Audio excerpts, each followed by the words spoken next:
नमस्कार बच्चों, मेरा नाम प्यारेलाल कुशवाहा है। अपन देख रहे थे आर्य सभ्यता के बारे में, और आर्य सभ्यता में अपन देख रहे थे आर्य सभ्यता का समाज। आर्य सभ्यता के समाज में या आर्य सभ्यता में देखने वाले हैं अपन स्त्रियों की स्थिति। आर्य सभ्यता में आर्य सभ्यता या वैदिक सभ्यता, आर्य सभ्यता में स्त्रियों की स्थिति सम्मानजनक थी। जो स्त्रियां थीं वो यज्ञ में पुरुषों के साथ भाग लेती थीं, यज्ञ में हिस्सा लेती थीं। कुछ विदुषी बात कर रहे हैं विदुषी स्त्रियों की। विदुषी स्त्रियां जैसे नाम आता है अपाला, नाम आता है होसा, इन्हीं को घोषा नाम दिया गया है। नाम आता है लोकामुद्रा, लोपामुद्रा, सुक्ता, विश्ववावरा आदि स्त्रियों का उल्लेख मिलता है। बात आती है कि यहाँ पर एक नियोग प्रथा चलती थी, नियोग प्रथा। अब नियोग प्रथा क्या कहलाती है? पति की मृत्यु के पश्चात स्त्रियां अपने देवर से शादी कर लें,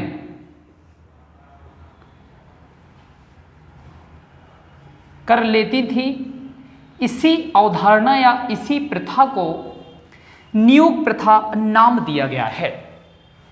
इसके बाद आर्य सभ्यता में अपन जो सामाजिक जीवन पढ़ रहे थे, यह लोग नमक का उपयोग नहीं करते थे, ये लोग मछली नहीं खाते थे। इनके बारे में ये अवधारणाएं देखने को मिलती हैं। अब देखते हैं प्रशासन, यहाँ का आर्य सभ्यता का प्रशासन आरोही क्रम में था। अभी अपन ने देखा था यहाँ का जो प्रशासनिक स्थिति है, आर्य सभ्यता की प्रशासनिक स्थिति ये 5 भागों में बटी है या आरोही क्रम में बटी है। आरोही क्रम में 5 भागों में बटी थी। 5 भाग कौन से? कुल, ग्राम, विश्व, जन और राष्ट्र। यहां के जो राजा थे स्थायी सेना नहीं रखते थे,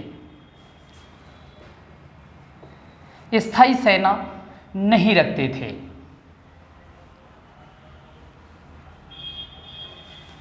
कई बार अभी मतलब बेटा होता है भेड़, और अजा मीन्स होता है बकरी, को कई बार युद्ध का कारण माना गया है। युद्ध का कारण कहने का मतलब ये था कि ये लोग जब बलि देते थे उस चीज पे लड़ाइयाँ होती थी। ये देखने को अपन को सर्द से ज़्यादा बार देखने को मिलता है। आगे की ओर देखते हैं आर्य सभ्यता की प्रशासनिक स्थिति के बाद में स्थिति कौन सी थी। आर्य सभ्यता में गाय का उल्लेख जो है इसको माना गया है अधन्य। अधन्य का मतलब था बेटा ना मारने योग्य। आर्य सभ्यता के लोग अगर युद्ध लड़ने जाते थे तो सबसे इंपॉर्टेंट बात यहां थी, गाय से पूछ के जाते थे। गाय अगर ऐसे सिर हिला दे चारा खाते समय तो समझना कि यहाँ की गाय ने मना कर दिया, युद्ध में नहीं लड़ने जाएंगी। अगर गाय ने सर को ऐसे कर दिया तो मानते थे कि गाय ने युद्ध लड़ने की अनुमति दे दी है। अब आगे की ओर बढ़ते हैं, देखते हैं आर्य सभ्यता की धार्मिक स्थिति। आर्य सभ्यता में देवता 3 भागों में बटे थे। 3 भागों में बटे थे। इंपॉर्टेंट ता कौन सी देखने को मिलती है? सबसे इम्पोर्टेंट मिलता है इसमें आकाश के देवता, अंतरिक्ष के देवता और पृथ्वी के देवता। आकाश के देवता में और अंतरिक्ष के देवता में, तो आकाश के देवता कौन कौन से थे?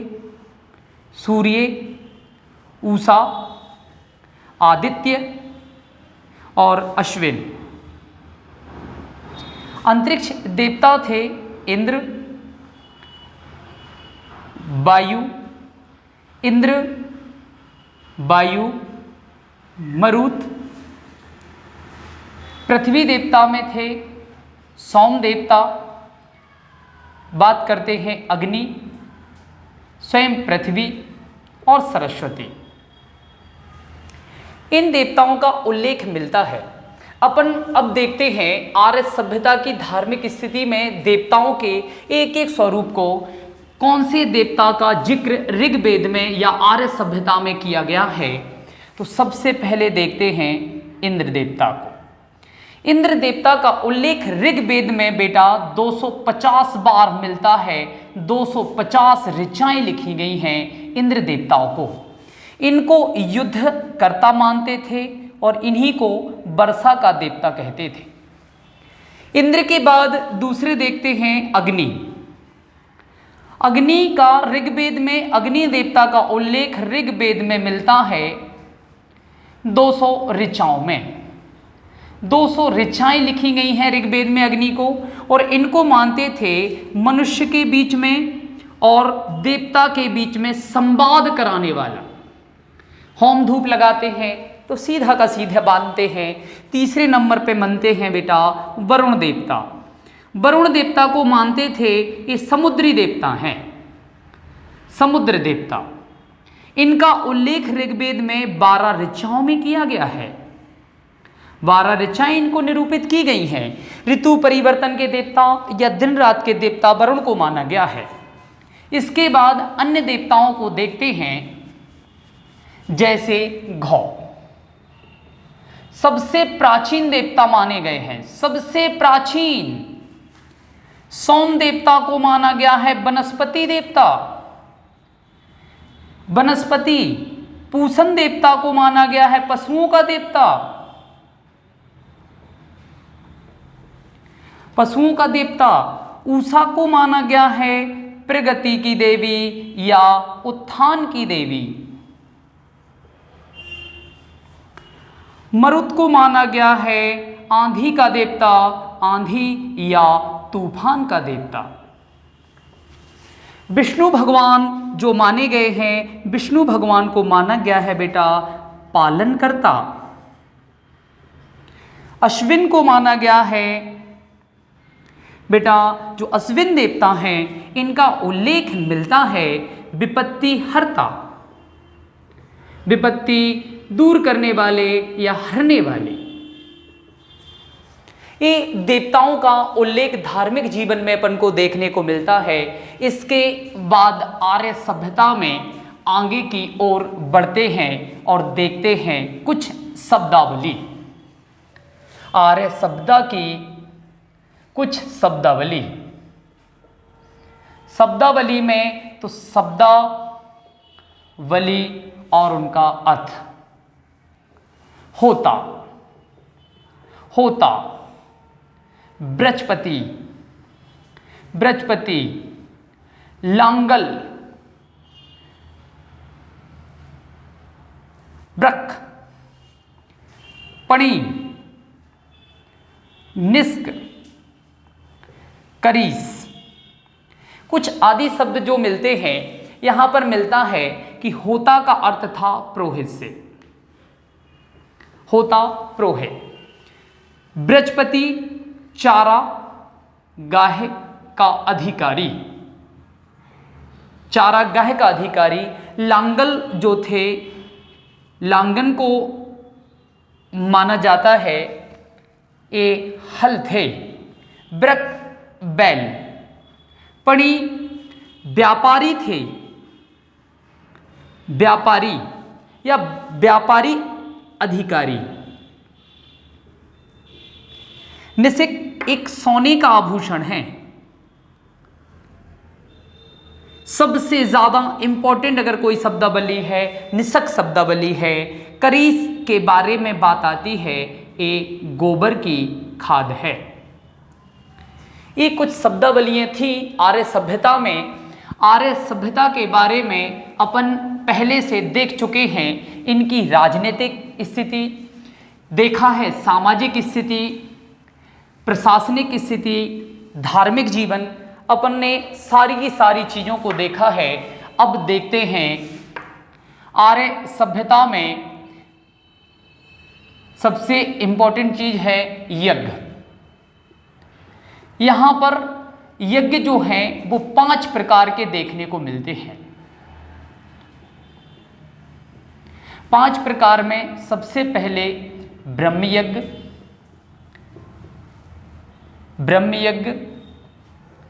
मनुष्य यज्ञ,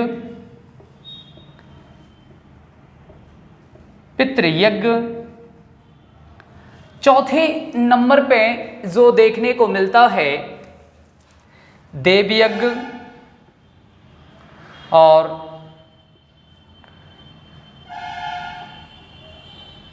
जीवों की प्रीति करते थे तो उसको बोलते हैं अपन। 5वें नंबर पे देखने को मिलता है भूत यज्ञ। ब्रह्म यज्ञ बेटा ऋषियों की प्रीति करते थे। मनुष्य यज्ञ अतिथि या मानवता के प्रति। ऋषियों की प्रति ब्रह्म यज्ञ, मनुष्य यज्ञ अतिथि या मानवता के प्रति करते थे। पितृ यज्ञ करते थे, पिता के प्रति था। देव यज्ञ था, देवताओं के प्रति था। भूत यज्ञ बेटा जीवों के प्रति, जिससे वर्तमान में पिंडदान करते हैं। अब यज्ञों का उल्लेख राजाओं के अनुसार अलग है। राजाओं द्वारा 3 यज्ञ कराए जाते थे। 3 यज्ञों का उल्लेख मिलता है। पहले नंबर पे राजसूय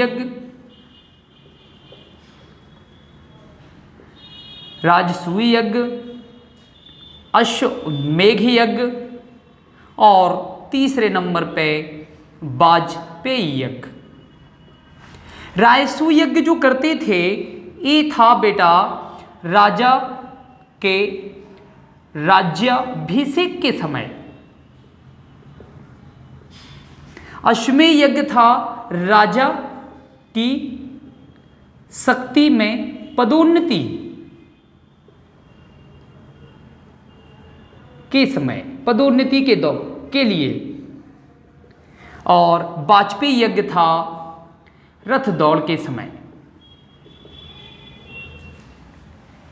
इसके बाद सामान्य व्यक्ति 4 प्रकार के यज्ञ करते थे। और बात आती है एक नोट की, हमने कई बार राजाओं का उल्लेख किया है, राजा शब्दावली का उल्लेख किया है। तो राजाओं का उल्लेख या इनकी उत्पत्ति, राजाओं की उत्पत्ति ऐतरेय ब्राह्मण से मिलती है। ऐतरेय ब्राह्मण में राजाओं की उत्पत्ति के बारे में बताया गया है। इसके बाद जो हमें देखना है वो है आर्य सभ्यता में प्रचलन में जो था वो थे आश्रम। आश्रम 4 प्रकार के माने गए हैं। आश्रम व्यवस्था के 4 प्रकार हैं। इतना ही याद रख लो, अच्छी बात है। कितने आश्रमों का उल्लेख है? 4। पहला बेटा ब्रह्मचर्य आश्रम। ब्रह्मचर्य आश्रम जन्म से 25 वर्ष तक। दूसरे आश्रम का उल्लेख है गृहस्थ आश्रम, 25 वर्ष से 50 वर्ष की उम्र तक। तीसरे नंबर पे था बेटा वानप्रस्थ आश्रम। वानप्रस्थ आश्रम 50 वर्ष से 75 वर्ष के दौरान, 75 वर्ष तक। चौथा है संन्यास आश्रम। संन्यास आश्रम 75 वर्ष से अधिक। अब समझ गए होंगे आगे की व्यथा। ये है आश्रम जीवन के बारे में। यहाँ तक आते आते आर्य सभ्यता के बारे में अपन सेकंड यूनिट को यही समाप्त करते हैं। अगले वीडियो में देखते हैं आर्य सभ्यता के साहित्यों के बारे में। धन्यवाद।